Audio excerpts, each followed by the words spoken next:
Greetings, fam, and welcome to Love Inspiry, the podcast. You know, the man that takes care of his home, doesn't cheat, loves on his woman, etc. Why are men like these called corny and boring? What is the real problem people have with men like this? We are talking about it all in today's podcast. I'm your host, Angie, the teen wife that turned my struggles into strength, marital woes into wins, and made the mistake so you don't have to. I've conquered the mission on how to build a successful relationship. So stick around with me and let's talk love. Hey guys, what's up? And welcome to episode 50 of Love Inspiry Podcast. We are here, finally here to episode 50. I don't know what took so long, but nonetheless, we are here. Thank you for tuning in. If you're listening, have a good time while you're riding to work or doing whatever it is that you're doing. And if you're watching on YouTube, welcome. Stick along with us on the journey. Subscribe if you want to. Like, comment, do whatever it is that you feel like doing, as long as it's respectful in the comment section. So again, here we're, as you heard in the opening, we're here today to talk about men that are called corny. Why do men and women feel this way? What is the real issue with corny men? And this podcast came about, I love to tell you guys where I get inspiration from. It was actually in the Shade Room, but it was originally from a podcast called, I think it's called the Pivot Podcast. Basically, they were on there talking about Russell Wilson, the football player who's married to singer 𝐿, and how he's basically a square. And, you know, this is what people were getting from it, that he was a square and that he was kind of corny and kind of lame because he is known for taking care of a child, one that's not biologically his, taking care of his own kids while making his woman happy. Now, before we begin, I have to throw a disclaimer out there and let you guys know that I am not, throughout this podcast, you'll hear me say the Russell Wilson type. And I want to just say to you guys that I'm not saying that he's the perfect individual. I'm just talking about the image that he portrays. Technically, we don't know what he's doing in his household. We don't know what's going on. Many people have put on a smile and it has been fake. I'm not saying that's the case with them, but I want to say that to people that's saying, well, we don't know what he's really like, this, that, and the third. We know this. We don't know what's really going on in somebody's home, but it's the image that he portrays, and so that's why I'm going to call him the Russell Wilson type. So, why men with, why men have a problem with the Russell Wilson type? It really boils down to one word, and it's accountability. Men do not like to be held accountability. And I think women, we know this, right? When we're sitting around, we're talking about our man, we're talking about, the good things about him.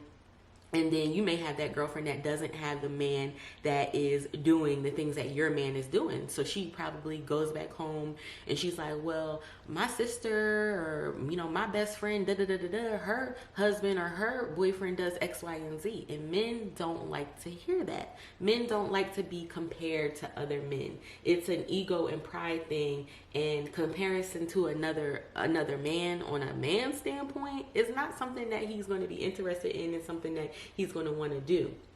I think about with this, lack of accountability.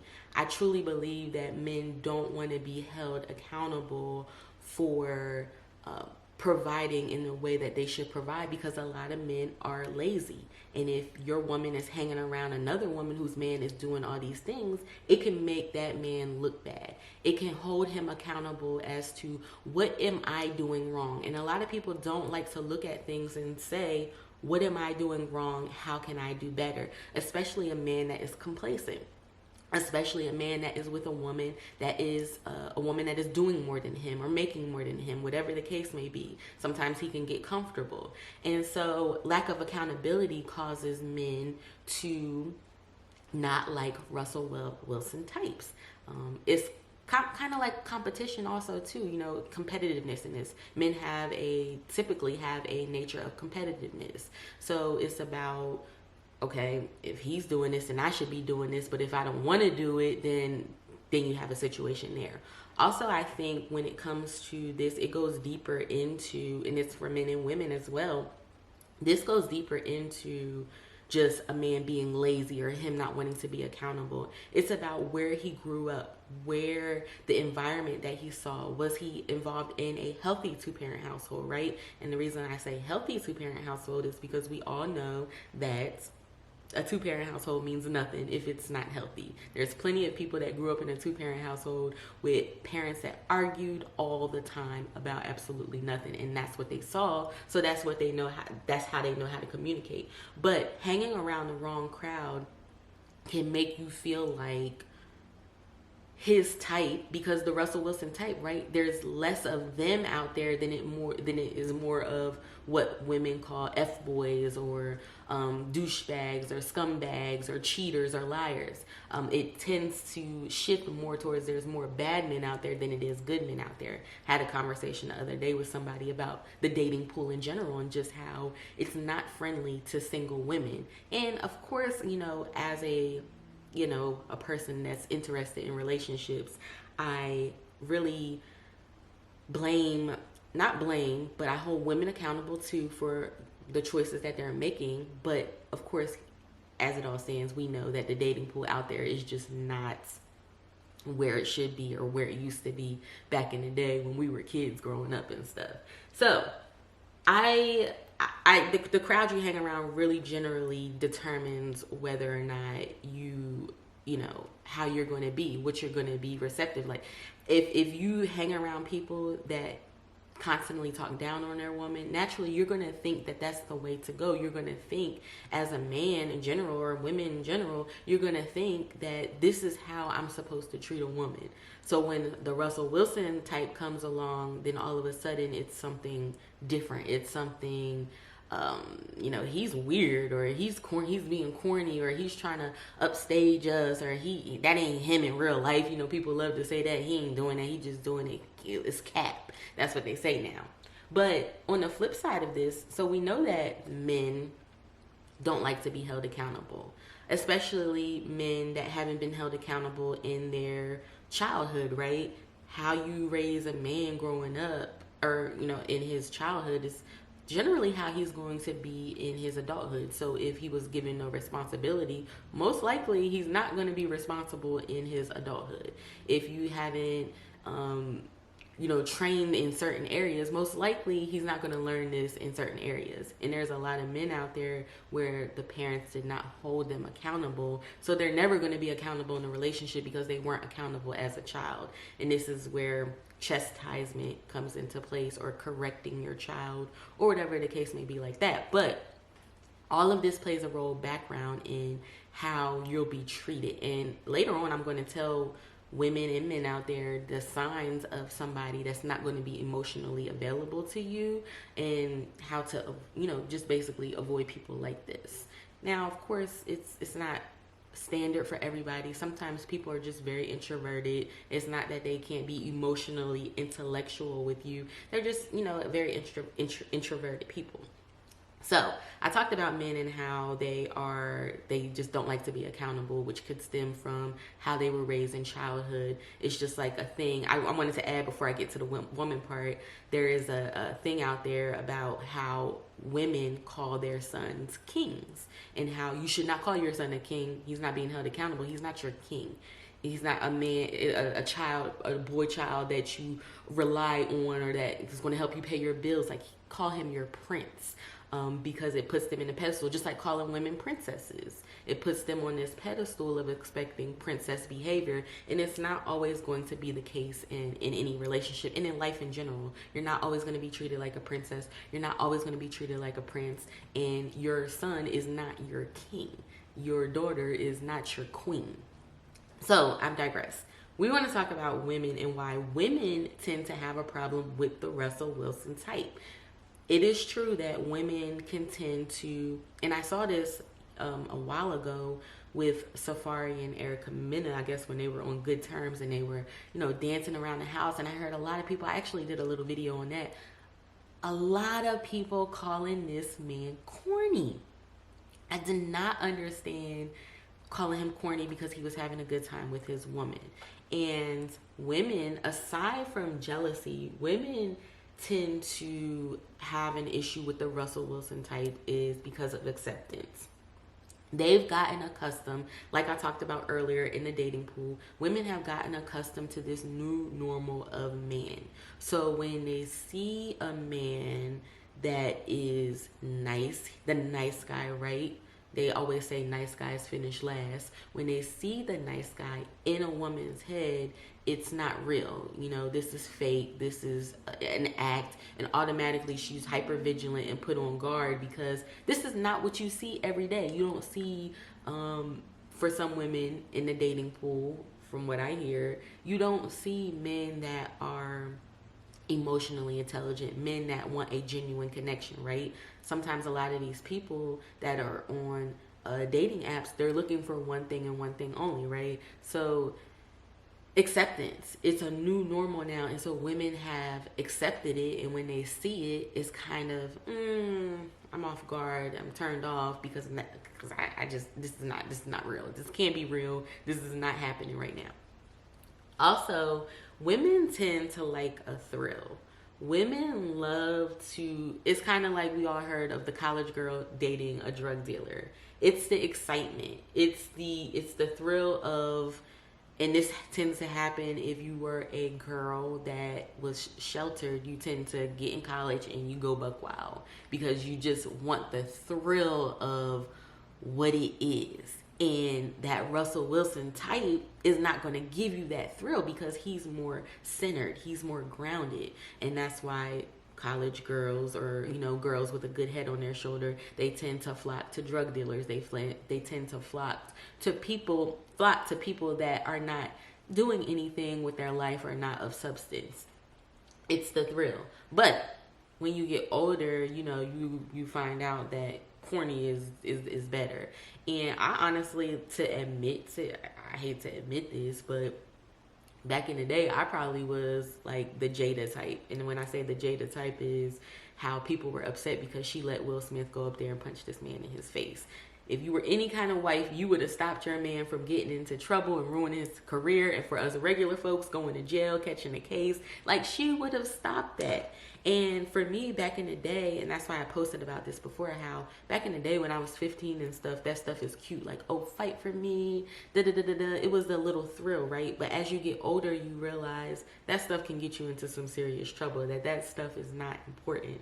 So I probably was a little Jada back in the day where I just kind of, got a thrill out of that stuff. But now as an older woman, I realize that safety and security is not in you fighting for me. It's about you being emotionally available, right? It's about us having a friendship. It's about us being able to talk on all levels, not just surface level things, but can we go deeper? Can we share in experiences? Can I, talk about the Lord with you? Can I pray with you? It goes deeper than that.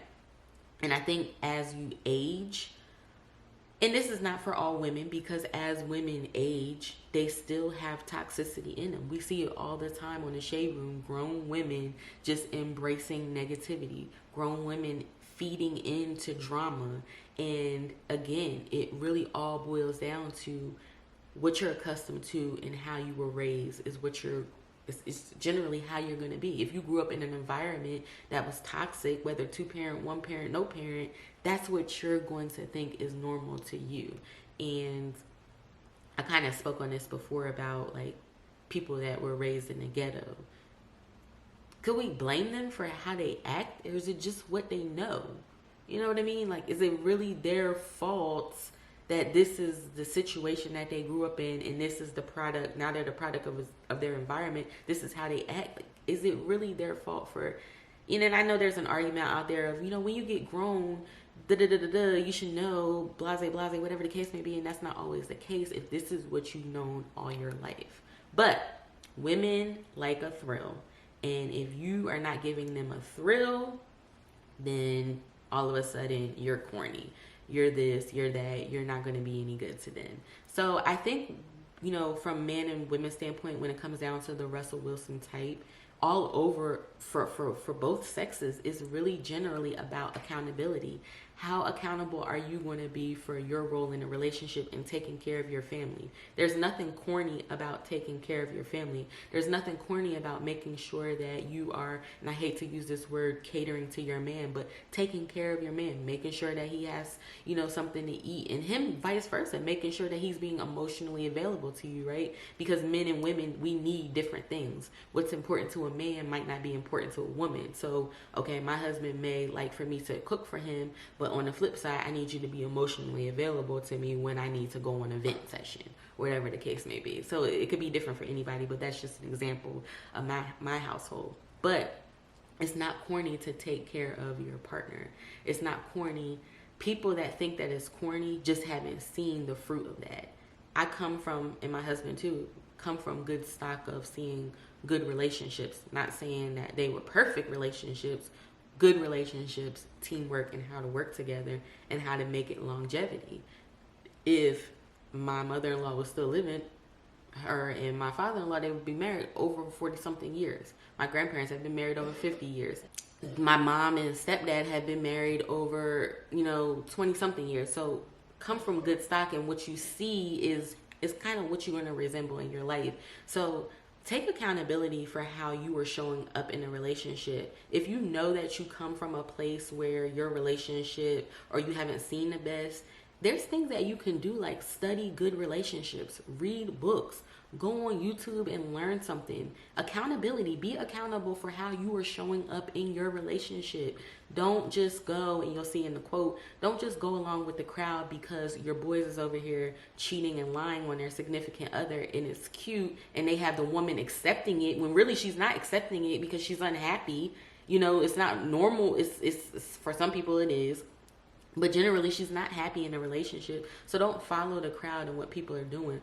I always say, and you hear it all the time, old people say, if you're following a crowd, right, and it's a bunch of people on one side and it's only a few on this side, you probably need to go on the side with the few, because it's always few people traveling in the right direction. But if you follow a big crowd, you're destined to go down a dark hole. So that's that. So let's get into how to spot a person that will not do right by you emotionally. Number one thing to think about with this is they can't properly express themselves in little tasks. So when I'm talking about little tasks, I'm talking about they can't properly express themselves in decision making, right? So they have a hard time coming to decisions, or they have a hard time with making the right decision. If you have a person that doesn't know how to express themselves, or they come off as just very iffy, or well, I'm this, but this too. They have a really hard time, and I don't have to go, break this down too further, because when somebody can't properly express themselves, then they're probably not going to be emotionally intellectual with you, because if somebody can't properly express themselves, how are they going to be able to dissect when you properly express yourself? That's going to look like to them like you're being annoying, or you're aggravating, or you're complaining too much by properly expressing yourself. So the second thing also is they are emotionally guarded. Okay, they hide their emotions. So somebody that hides their emotions, that are emotionally guarded, again, they're not going to be emotionally available to you. If you can't express yourself, if you have to guard yourself and hide, first of all, when I think of somebody that's guarding their emotions, or like hiding their true intentions, or whatever the case may be, that is somebody that has trust issues.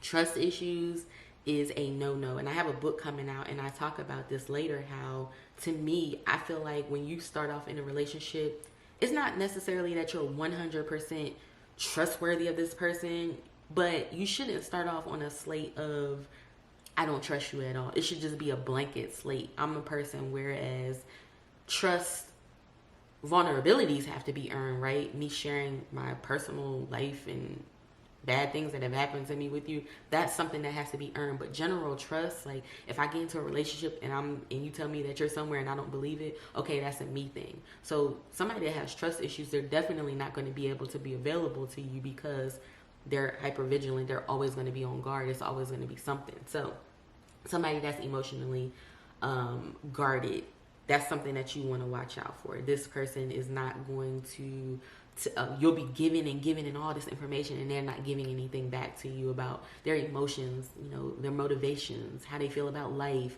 where they want to go in life, how has their past impacted them. These are things you should know when you are in a relationship with somebody. How somebody's past has impacted them. How has their past, how is it helping them? How is it hindering them? These are things that you want to know, so you can be in that builds connection. That builds true connection and friendship, so you know when you're communicating with them how to better communicate with them, because you know these things. Number 3, they blame others for where they are in life.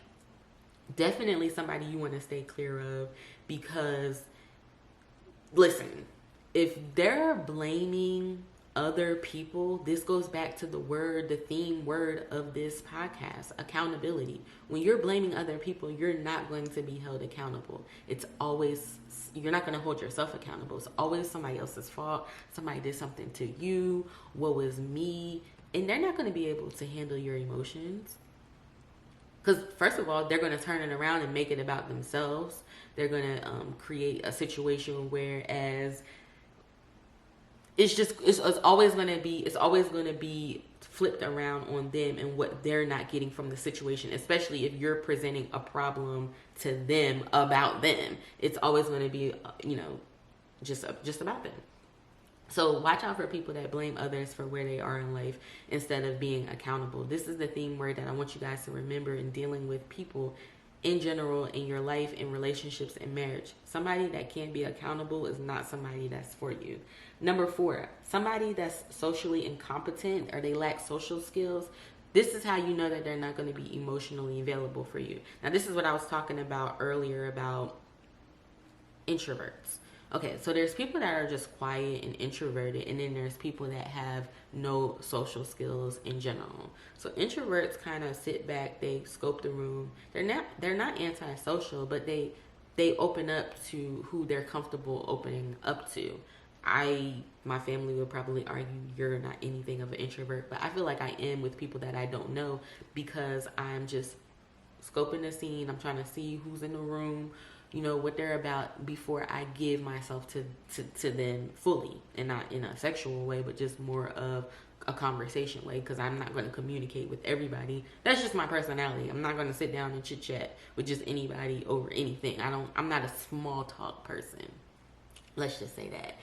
That's just me, whatever. But if you lack social skills, I think people that lack social skills, it's a communication problem. And for you to be emotionally available to somebody, you have to be able to communicate with them. You have to be able to reassure them. And if you can't do these things, then how are you going to do them in a relationship? If you can't sit and have a normal conversation with Joe Schmo about whatever the case may be, then how are you going to do it in a relationship? So for me, a lack of social skills is a sign that this person may not be as available as you think they are. Also, it's not just social skills with random people, but within your family, right? Because there's a lot of people that are not social within their family. And that can be for a plethora of reasons. But if you grew up close with people and you see that they're not close with them and they lack social skills with them, or how they treat their parents, how they treat their siblings, these are all things that you should be watching to see if this person is going to be emotionally available. And the 5th thing is they always need to be right. This means they're not going to understand your feelings.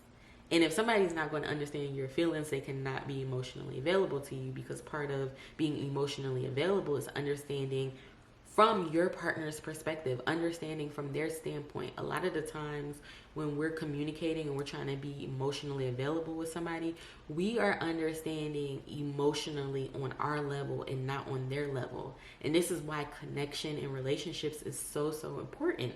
It's really, really key to keep the glue in the relationship, to keep you two together, connection.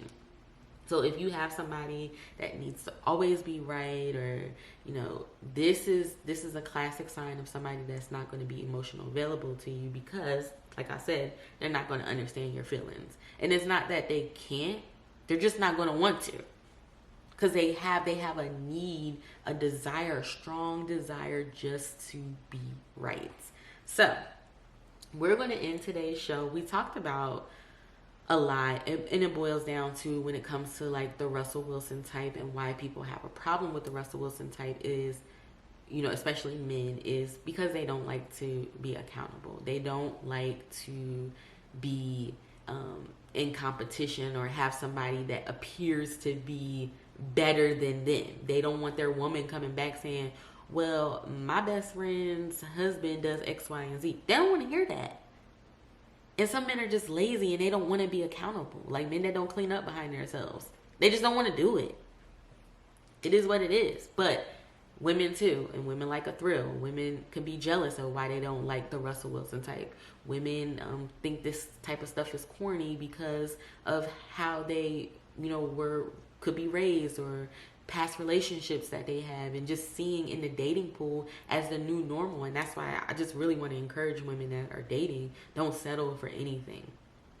Stand your ground from the beginning and show a man where you stand, like how you feel about you. Don't let him punk you into conforming to his ways, but punk him into conforming to yours.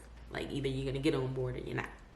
All right, guys. So, and then I gave you, 5 things to spot in a person if they are not, or 5 things to spot for somebody that's not going to be emotionally available. Real quick, those things are somebody that can't properly express themselves, somebody that is emotionally guarded, like basically they're hiding their emotions, somebody that blames other people for where they are in life, people that lack social skills, and somebody who needs to be right all the time. These people are not going to be able to understand your feelings from any level. They just can't do it. So today's show's quote is, do not imitate what is popular for acceptance. Practice what is authentic. Do not imitate what is popular for acceptance. For men out there, just because your boys are doing it doesn't mean you have to do it. Set the bar high. Be the one that people follows instead of being a follower. That goes for women too. Like, don't settle for less. Show women coming behind you, women, your friends around you, I'm not going to tolerate certain things. Of course, there's a fine line between being picky and all that stuff, but set the bar high. Don't follow people. Be authentic. Be your true self. And if you know you lack accountability in any kind of area, do your research, and I promise you, you will learn everything it is that you need to learn. All right, guys, I have talked your ear off enough. So we're going to end today's show. I hope you guys enjoyed. Stick around for episode 51. That show is about, this is going to be a really good one. Is it easier to stay or is it easier to leave? Vice versa, whatever the case may be. We're going to talk about it all next Friday. I'll see you guys all in the next one. Have a blessed day.